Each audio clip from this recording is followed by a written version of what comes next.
important update coming right now, and this is about the northeastern part of the country. NHRC, National Human Rights Commission, has issued notices to Centre, Assam and Mizoram on border clash. The commission has considered the matter. The commission has also mentioned facts of the case are disturbing. The allegations made in the complaint are serious in nature, involving deaths and injuries to the public servants. Let's go across to my colleague Amit Kumar joining us on the broadcast for more on this. Amit, हमें बताइए कि statement जो notice issue किया गया है centre, Assam और मिजोरम सरकार को, उसमें क्या लिखा है?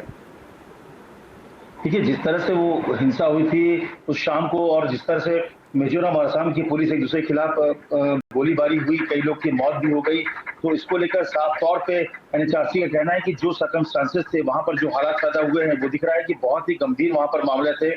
और इस तरह से पहली बार देखा गया कि दो राज्य की सीमा में इस तरह से दो राज्य की पुलिस एक दूसरे के सामने खड़े हो गई है। वो भी दोनों एक तरह के पब्लिक सर्वेंट हैं जो एक दूसरे की सुरक्षा के लिए वहां पर मौजूद थे। तो ऐसे में क्या परिस्थिति बनी थी, क्यों ऐसी नौबत आ गई कि एक दूसरे के खिलाफ गोली चलानी पड़ी? और एज अ सेंटर, क्योंकि वहां पर जो नॉर्थ ईस्ट में आप कह सकते हैं कि जो वहां पर एक पार्टी के तौर पर सेंट्रल गवर्नमेंट भी वहां पर जो समझौते हुए हैं उसमें सेंट्रल गवर्नमेंट भी एक पार्ट है। तो ऐसे में सेंट्रल गवर्नमेंट को भी नोटिस दिया गया है कि किस परिस्थिति में ये हालात बना कि मिजोरम और असम की पुलिस को एक दूसरे पर गोली चलाने की जरूरत पड़ी, उसमें बीच बचाव के लिए क्यों नहीं इस पूरे मामले को रोका गया।